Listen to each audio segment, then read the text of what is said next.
مسلمان فوج اور ایران کی فوج جنگ کے میدان میں جب آمنے سامنے آئے تو مسلمان حیران رہ گئے کہ ایرانی اپنے ساتھ لڑنے کے لیے تربیت یافتہ شیر لائے ہیں۔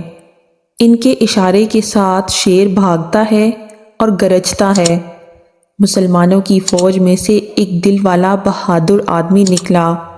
وہ نڈر بہادر مسلمان ایک خوفناک اور ناقابل یقین اعتبار سے شیر کی طرف بھاگا، اور میرا خیال ہے کہ تاریخ میں ایسا کبھی نہیں ہوا کہ ایک آدمی شکاری شیر کا شکار کرنے بھاگا ہو۔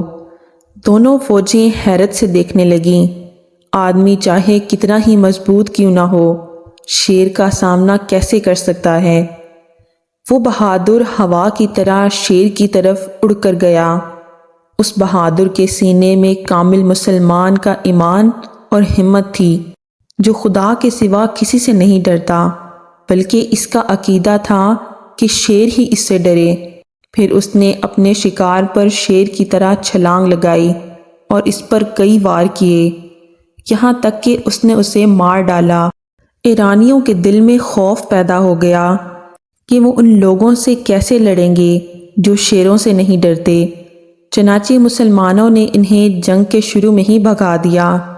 سعد بن ابی وقاص رضی اللہ تعالیٰ عنہ اس نوجوان کے پاس گئے اور ان کا ماتھا چوما، تو اس جوان نے عاجزی کے ساتھ حضرت سعد رضی اللہ تعالیٰ عنہ کے قدموں کو بوسہ دیا اور کہا، آپ کی شان نہیں کہ میرا ماتھا چومے، بلکہ میں چومتا ہوں۔ کیا آپ جانتے ہیں کہ وہ بہادر شیر کون تھا؟ وہ ہاشم بن عتبہ بن ابی وقاص تھے، جو خود بھی صحابی رسول تھے، اور صحابی رسول حضرت سعد بن ابی وقاص کے بھتیجے تھے۔ ان کا لقب مرکال تھا، یعنی بہت تیز دوڑنے والے، اتنے تیز کہ شیر کو بھی شکست دے ڈالی۔ یہ وہ لوگ ہیں جو ہمارے اصل ہیرو تھے، نہ کہ فلمی ایکٹر اور جعلی مقابلے کرتے ہوئے ریسلر۔ ہماری اپنی تاریخ بھری پڑی ہے جس میں حقیقی بہادر موجود ہیں، لیکن ان کے کارناموں کو پڑھنے والا کوئی نہیں۔